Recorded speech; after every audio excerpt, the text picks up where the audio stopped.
Video में हम देखने वाले हैं एक्सेल के सबसे मोस्ट इम्पॉर्टेंट फार्मूले के बारे में, जो कि है हमारा एच लुकअप फार्मूला। अगर आपने हमारी पिछली वीडियो को देखा होगा तो आपको याद होगा वी लुकअप फार्मूला जो हमारा था, जो एक्सेल का सबसे ज़्यादा मोस्ट इम्पॉर्टेंट फार्मूला होता है, जो बहुत ज़्यादा इस्तेमाल में लाया जाता है।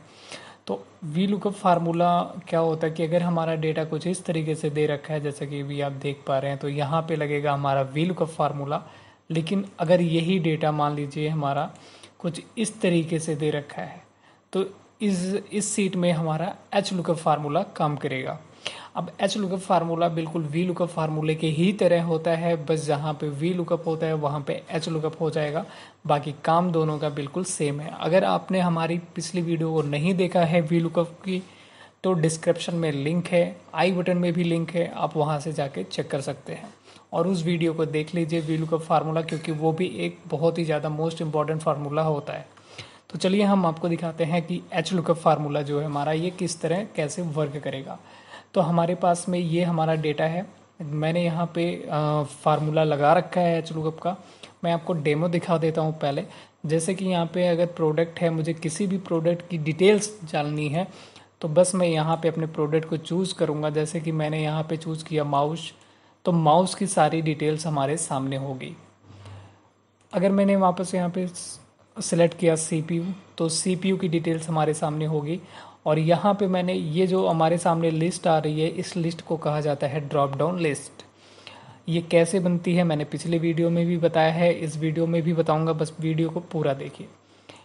यहाँ पे हमने एच लुकअप फार्मूला लगा रखा है, लेकिन यहाँ पे कोई भी ड्रॉप डाउन लिस्ट नहीं बनी है। यहाँ पे हमें खुद से टाइप करना पड़ेगा। जैसे कि मैं यहाँ पे टाइप कर रहा हूँ माउस और इंटर दबा रहा हूँ, तो यहाँ पे माउस की सारी डिटेल्स आ चुकी है। अब देखते हैं ये जो डिटेल्स है ये सही है या गलत है, तो हम देख लेते हैं। यहाँ इस सीट पे सिर्फ फार्मूला लगाया गया है, हमारा जो डेटा है वो दूसरी सीट पे है। तो ये रहा हमारा। यहाँ पे देखिए माउस का रेट, और यहाँ से मिला लीजिए, यहाँ पे माउस का रेट उतना ही दिखा रहा है 250। इसके बाद में वो कितना सेल हुआ है, कितना स्टॉक अभी हमारे पास में रह गया है, ये सारी इन्फॉर्मेशन बिल्कुल सही है। तो चलिए ये डेटा हमारा कैसे बना है, V lookup H lookup formula कैसे लगा है, वो हम फार्मूला लगा के दिखाते हैं। मैं सब कुछ डिलीट कर देता हूँ। तो ये मैं सेलेक्ट कर लेता हूँ पूरा, और यहाँ पे फिर से मैं आपको लगा के दिखाता हूँ। यहाँ से क्लियर ऑल कर दिया, तो पूरा का पूरा जो भी हमारा था सब कुछ डिलीट हो गया। तो चलिए अब लगा के दिखाता हूँ आपको। सबसे पहले क्या करना है, अपना जो आपका डेटा है, उस डेटा का जो हेडर है, हेडर को सेलेक्ट कर लेना है। हेडर को सेलेक्ट करने के बाद में कॉपी कर लीजिए, राइट क्लिक करिए, कॉपी या कंट्रोल सी। अब जहाँ पे भी आपको एच लुकअप फार्मूला लगाना है, अगर इस सीट पे लगाना है तो इस सीट पे ही, या फिर दूसरे सीट पे लगाना है तो वहाँ पे आप चले जाइए, अपने सेल को सिलेक्ट कर लीजिए जहाँ पे आप लगाना चाहते हैं। अब आप चाहे तो पेस्ट करके भी लगा सकते हैं, अगर आपको कुछ इस तरीके से अपने डेटा में फार्मूला लगाना है। मैं दोनों तरीके से बता रहा हूँ। अब देखिए यहाँ पे जैसे था बिल्कुल वैसे ही मैंने पेस्ट कर लिया है। मैं यहाँ पे आपको एक ही बार में एच लुकअप फार्मूला कैसे लगाते हैं वो लगा के दिखाने वाला हूँ। तो अगर एक ही बार में आप एच लुकअप फार्मूला लगाना चाहते हैं तो क्या करना है, आपको सेलेक्ट कर लेना है, पूरी रेंज को एक साथ सेलेक्ट करेंगे। पूरी रेंज एक साथ सेलेक्ट करने के बाद में लगाना है आपको इक्वल टू, टाइप करना है आपको बिल्कुल वैसे ही वी लुकअप की तरह एच लुकअप लिखना है। यहाँ पे एच लुकअप टाइप कर दिया हमने, ब्रैकेट ओपन करना है, पूछेगा हमसे लुकअप वैल्यू, तो मतलब किस वैल्यू को आप देखना चाहते हैं डिटेल्स। अगर माउस का देखना है तो हम माउस लिखेंगे, लेकिन हम बार बार फार्मूला चेंज नहीं कर सकते, इसलिए लुकअप वैल्यू हम इसी सेल को दे देंगे। कि मतलब अगर हम इस सेल में, जिस सेल में फार्मूला लगा रहे हैं हम, ये होगी हमारी लुकअप वैल्यू। अगर हम इस सेल में कोई भी नाम लिखें किसी भी प्रोडक्ट का, तो उस प्रोडक्ट के बारे में सारी इन्फॉर्मेशन यहाँ नीचे हमें शो करनी चाहिए। तो हम यहाँ लुकअप वैल्यू इसी रेंज के देंगे। अब ये रेंज क्या है हमारा, ये सी कॉलम हो गया, सातवीं हमारी ये जो है वो रो है। तो यहाँ पे टाइप कर देना है आपको C7। अब चूंकि हम एक ही बार में सब में फार्मूला लगाएंगे तो इसको लॉक कर देना है। लॉक करने के लिए मैंने बताया था आपको F4 बटन को प्रेस करना है, ठीक है। फिर लगाना है कॉमा। अब इसके बाद में ये पूछेगा टेबल एरे। अब टेबल एरे देना है तो आपका जो सीट है, आप अपने सीट पे चले जाइए जहाँ पे आपका लिस्ट बना हुआ है पूरा, पूरा का पूरा लिस्ट को सेलेक्ट कर लीजिए अपने डेटा को। ये गलत हो गया था इसलिए मैं फिर से सेलेक्ट कर रहा हूँ। अब आप देखेंगे यहाँ ऊपर फार्मूला बार है, इस फार्मूले बार में आपका फार्मूला शो कर रहा है। आपको पीछे जाने की ज़रूरत नहीं है, आपको यहीं पे फार्मूला लगाना है, इसको सेलेक्ट कर लेना है, आपको इसको भी लॉक करना है। तो ये जो रेंज आई है इस रेंज को सेलेक्ट करके F4 बटन को फिर से प्रेस कर देना है। जैसे ही आप F4 बटन को प्रेस करेंगे अपनी वापस सीट पे आ जाएंगे और यहाँ पे अब क्या करना है, आपको एक दूसरा फार्मूला लगाना है रोज़। अब यहाँ पे पूछ रहा है ये रो इंडेक्स नंबर, तो रो इंडेक्स नंबर हम 2 3 4 देते थे वी लुकअप में, लेकिन अभी यहाँ पे ऐसा कुछ नहीं करना है। हम चूँकि एक ही बार फार्मूला लगाना चाहते हैं, सब में लग जाए, तो यहाँ पे एक बीच में दूसरा फार्मूला लगाएंगे, रोज़ टाइप करेंगे।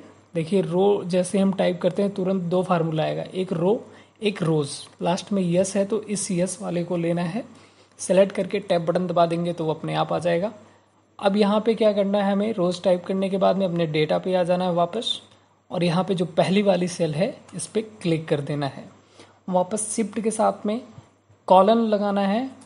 अब जैसे ही शिफ्ट के साथ में कॉलन लगाएंगे एक और A1 लिखा हुआ आ जाएगा, वही रेंज। अब इसमें पहली वाली रेंज, ध्यान दीजिएगा, पहली वाली रेंज को ही यहाँ पे हमें सेलेक्ट करना है, इसको लॉक करना है, सिर्फ पहली वाली को। ब्रैकेट को क्लोज करना है, कॉमा लगाना है, फिर 0, ताकि हमें एग्जैक्ट मैच करके ये रिजल्ट सही रिजल्ट दे, इसलिए 0 लगाएंगे। ब्रैकेट को क्लोज करेंगे और कंट्रोल इंटर मारेंगे, ना कि एंटर। कंट्रोल के साथ में एंटर को प्रेस करना है। अब जैसे ही कंट्रोल के साथ में हम एंटर को प्रेस करेंगे फार्मूला हमारा लग चुका है। इसको हम थोड़ा यहाँ से फॉर्मेटिंग अप्लाई कर देते हैं। अब यहाँ पे हम प्रोडक्ट को टाइप करेंगे, जैसे कि हमने देखा माउस, तो माउस लिखा और एंटर प्रेस किया तो माउस की सारी इन्फॉर्मेशन यहाँ पे आ चुकी है।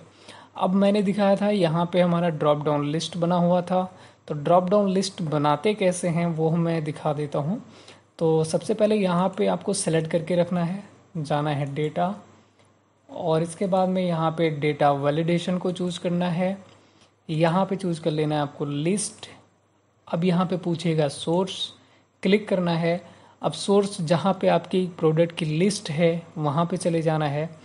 देखिए अगर आपका ये 2007 MS ऑफिस होगा तो आप दूसरी सीट पे क्लिक नहीं कर पाएंगे। कैसे करेंगे उसके लिए भी मैं बता देता हूँ।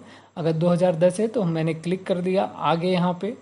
अब जितना मेरा प्रोडक्ट है इस प्रोडक्ट को मैं सेलेक्ट कर लेता हूँ और ओके पे क्लिक कर देता हूँ। जैसे ही ओके पे क्लिक किया मैं वापस अपनी सीट पे आ गया और यहाँ पे मेरी ड्रॉप डाउन लिस्ट बन चुकी है। लेकिन अगर आपका ये 2007 होगा तो उसमें क्या करना है, आपको अपने ये प्रोडक्ट को सिलेक्ट कर लेना है, कॉपी कर लेना है, वापस अपने सीट पे कहीं पे भी पेस्ट कर लेना है। आपको इस तरीके से पेस्ट कर लीजिए या ट्रांसपोज कर लीजिए। अब इसके बाद में जब भी सोर्स पूछेगा तो यहाँ सेलेक्ट करके दे दीजिएगा और बाद में इसको आप हाइड कर सकते हैं। हाइड करने के लिए सेलेक्ट किया और इसके बाद में मैं यहाँ पे आ गया, सॉरी, फॉर्मेट में जाना है, हाइड पे जाना है। अब यहाँ पे ये इतने कॉलम्स को मैं हाइड करा देता हूँ। तो इस तरीके से आप रेंज दे सकते हैं। तो यहाँ पे हमारा ड्रॉप डाउन लिस्ट बन गया। लेकिन अब पहले मैंने दिखाया था तो यहाँ पे रुपीज़ और पीसेस भी लिखा हुआ आ रहा था, लेकिन यहाँ पे नहीं है। तो रुपीज़ लाने के लिए हमें क्या करना है, अब देखिए पिछली वीडियो में मैंने बताया था आपको, अगर आपने देखा होगा तो अभी जैसे कि यहाँ पे रुपीज़ मैंने लिख रखा है, ठीक है। हम चाहो तो आप इसको सेलेक्ट करके यहाँ से जाके दे सकते हो रुपीज़, जैसे मुझे देना है। मैं यहाँ पे गया, नंबर्स पे क्लिक किया और यहाँ कस्टम पे यहाँ पे 0 को सिलेक्ट करना है, 0 के पास में क्लिक करके स्पेस बार दबाना है। अब डबल इन्वर्टर कॉमा में आपको जो भी सिंबल देना है, रुपीज़, पीसेस, वो टाइप कीजिए और डबल इन्वर्टर कॉमा क्लोज कीजिए और ओके पे क्लिक करिए। तो ये रुपीज़ लिखा हुआ आ चुका है। ऐसे हम इसमें पीसेस भी दे देंगे। अब जो कि मैंने यहाँ पे दे रखा है पीसेस, तो मैं वहाँ से नहीं देना चाहता, प्रोसेस लंबा हो रहा है, इसलिए मैं इसको सेलेक्ट करके फॉर्मेट प्रिंटर का इस्तेमाल कर रहा हूँ। फॉर्मेट प्रिंटर पे क्लिक किया, अपनी सीट पे आया और इन दोनों के ऊपर सेलेक्ट करके छोड़ दिया। तो ये बिल्कुल उसी फॉर्मेटिंग में हो गए, ठीक है। तो चाहे आप फॉर्मेट प्रिंटर का इस्तेमाल कर लीजिए अगर आपने एक सीट पे बना रखा है तो, अगर नहीं बनाया है तो आपको यहाँ से इस्तेमाल करना होगा ये नंबर फॉर्मेट से। तो ये तो हो गया हमारा, एक ही बार में लग गया। अब हम सिंगल सिंगल कैसे लगाते हैं वो भी देख लेते हैं। तो यहाँ पे मैंने बॉर्डर वगैरह दे दिया है। अब चलिए दूसरा तरीका बता देता हूँ आपको। सबसे पहले इसको सेलेक्ट करना है, अपना लिस्ट जो भी आपका हेडर होगा कॉपी कर लेना है, जहाँ पे फार्मूला लगाना है वहाँ पे चले जाइए, और अब की बार मैं ट्रांसपोज कर देता हूँ यहाँ से। जब भी हम ट्रांसपोज करके लगाएंगे तो हम यहाँ एक सेल को अपनी लुकअप वैल्यू जो होती है हमारी, इसको छोड़ देंगे। फार्मूला हम आगे वाले सेल से लगाएंगे, यहाँ पे हम एक एक करके लगाएंगे फार्मूला। यहाँ पे टाइप करना है equal to H lookup. H lookup लिखने के बाद में लुकअप वैल्यू पूछेगा तो सामने वाली हमेशा ये वाली वैल्यू हो जाएगी। हम यहाँ पे टाइप करेंगे और उस प्रोडक्ट का सारा हिसाब किताब यहाँ सामने होगा। तो हमने यहाँ पे टाइप कर दिया, ये वैल्यू दे दी, और यहाँ पे लॉक नहीं करना है। हम जब सिंगल सिंगल लगाएंगे तो लॉक करने की ज़रूरत नहीं है, आपको कॉमा लगाना है। फिर पूछेगा ये टेबल एरे, तो अब हमें टेबल एरे में देखिए, टेबल एरे में क्या हो रहा है कि बार बार हमें यहाँ पे आना पड़ रहा है। तो हम चाहते हैं इतनी दूर एरिया का एक नाम दे दें। हम बस नाम दे देंगे इतनी एरिया का। जब भी नाम टाइप करेंगे तो अपने आप ये सेलेक्ट हो जाएगा। अब ये नाम कहाँ से देंगे, मैं नाम दे के दिखा देता हूँ। पहले इसको हटा देता हूँ। तो आ जाना है वापस, अपने पूरे इस रेंज को सिलेक्ट कर लेना है। जाना है आपको डेटा में। डेटा में जाने के बाद में आपको यहाँ पे मिलेगा एक ऑप्शन, एक मिनट, सॉरी मैंने डेटा बता दिया। आपको फार्मूला में आना है। फार्मूले में आने के बाद में यहाँ पे मिलेगा डिफाइन नेम। तो डिफाइन नेम पे क्लिक कर दीजिए। अब इतनी दूर के एरिया का जो भी आप नाम देना चाहते हैं, जैसे मैंने दे दिया डेटा, आप कुछ भी नाम दे सकते हैं, अपना नाम भी लिख सकते हैं यहाँ पे। अब इतनी दूर एरिया का डेटा नाम हो चुका है। जब भी हम डेटा लिखेंगे तो इतनी दूर की एरिया अपने आप वो सेलेक्ट कर लेगा। ओके कर दिया हमने। अब फार्मूले में हमें बार बार यहाँ आने की ज़रूरत नहीं होगी। हम लगाएंगे इक्वल टू आने के बाद में हम लिखेंगे यहाँ पे इक्वल टू एच लुकअप, फार्मूले का नाम हो जाएगा। ब्रैकेट ओपन किया और लुकअप वैल्यू हमने सामने वाली दी। अभी पूछ रहा है टेबल एरे, तो टेबल एरे में मुझे क्या करना है, इतनी दूर टेबल का सिलेक्शन देना है। अब मैंने चूँकि सेलेक्ट कर रखा है, उतनी दूर का नाम दे रखा है, तो मैं सीधा सीधा यहाँ पे लिख दूंगा डेटा। तो देखिए यहाँ पे नीचे डेटा हमारा लिखा हुआ आ भी रहा है। अब ये उतनी दूर की एरिया अपने आप सेलेक्ट कर लेगा। कॉमा, अब ये पूछ रहे रो इंडेक्स नंबर, मतलब जो हमारा डेटा था उसमें हम रेट जो है हमारा वो कितने नंबर रो पे है। तो ये दूसरे नंबर रो पे है। 2,0 ब्रैकेट क्लोज किया और एंटर को प्रेस किया। देखिए ये दूसरे नंबर रो पे है, ये हमारी पहली रो, ये दूसरी रो, और ये सेल तीसरे पे है, ये चौथे पे है। ऐसे ऐसे हमें क्या करना है, बार बार सब में फार्मूला लगाना है। Equal to H lookup value comma, और टेबल एरे में हमें रेंज देने की ज़रूरत नहीं है, हमने सीधा डाटा लिख देना है। और यहाँ पे की बार ये हो जाएगा 30 ब्रैकेट क्लोज और एंटर प्रेस कर देना है। अब देखिए यहाँ पे ये एक एन का एरर आ रहा है। ये एरर क्या आता है, क्योंकि हमारी ये सामने वाली वैल्यू अभी खाली है। जैसे हम यहाँ पे कुछ लिखेंगे, जैसे मैंने लिखा है यहाँ पे माउस, और एंटर जब प्रेस कर रहे हैं तो यहाँ पे शो कर दिया माउस की डिटेल्स को। लेकिन अगर हमारी ये सामने वाली रेंज खाली है लुकअप वैल्यू, तो यहाँ पे ये एरर आता है। अगर आप चाहते ये एरर ना आए, बिल्कुल खाली रहे, तो आप एच लुकअप के पहले यहाँ पे इफ़ एरर का फार्मूला लगा सकते हैं, जो कि मैंने पहले बता रखा है। अगर फार्मूले समझने में कहीं पे भी आपको कोई भी समस्या आ रही है तो आप नीचे कमेंट में बताइए। तो इफ़ एरर लगा दिया हमने, ब्रैकेट ओपन कर दिया, इसके बाद में फार्मूला हो गया। फिर लास्ट में कॉमा लगा के 2 बारी डबल इन्वर्टर कॉमा लगाना, एक बारी ओपन एक बारी क्लोज, फिर ब्रैकेट क्लोज और एंटर प्रेस कर देना है। ठीक है, तो अब यहाँ पे देखिए हमारा ये ब्लैंक शो कर रहा है। ऐसे इसमें भी लगा देना है। हर जगह आप लगा सकते हैं इफ एरर फार्मूले को, जहाँ पे आपको ज़रूरत लगे।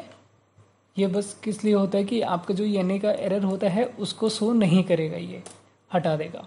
ऐसे मैंने यहाँ पे भी लगा दिया इक्वल टू इफ एरर लगा दिया पहले, इसके बाद में मैं लगा रहा हूँ एच लुकअप वैल्यू हमारी ये हो गई। ब्रैकेट यहाँ पे कॉमा लगाया। टेबल एरे में हमने डेटा को टाइप कर दिया, डेटा कॉमा, ये हमारा चौथा नंबर रो पे है हमारे टेबल में, तो 4 लिखा, फिर कॉमा 0 ब्रैकेट क्लोज और एंटर को प्रेस कर दिया। कहीं कुछ गलती रह गई है। अच्छा देखिए यहाँ पे हमने इफ एरर फार्मूला लगाया, तो लास्ट में हमें कॉमा लगा के डबल इन्वर्टर कॉमा लगाना था, इसके बाद ब्रैकेट क्लोज करना है, फिर इंटर मारना है। तो अब यहाँ पे हम टाइप करेंगे माउस या कीबोर्ड जो भी आप टाइप करना चाहते हैं, तो इसकी रिजल्ट आपके सामने दिखाई देगा। ये देखिए सबका रिजल्ट आ गया। तो आप चाहे तो यहाँ पे भी ड्रॉप डाउन लिस्ट बना सकते हैं। अब मुझे इसकी वाली फॉर्मेटिंग बिल्कुल इसके ऊपर अप्लाई करना है। जैसे ये वाली फॉर्मेटिंग है हमारी, तो हमने यहाँ से फॉर्मेट प्रिंटर लिया, इसके ऊपर क्लिक कर दिया। ये फॉर्मेटिंग मुझे यहाँ पे लेके आना है, तो फॉर्मेट प्रिंटर से क्लिक कर दिया। ऐसे ही फॉर्मेटिंग को मैंने फॉर्मेट प्रिंटर की मदद से कॉपी पेस्ट करवा लिया। तो ये हमारा एचलुकअप फार्मूला बिल्कुल लग के तैयार है। इस तरीके से हम बड़े से बड़े डेटा को एचलुकअप फार्मूले की सहायता से हैंडल कर सकते हैं। तो आज की ये वीडियो यहीं पे ख़त्म की जाती है।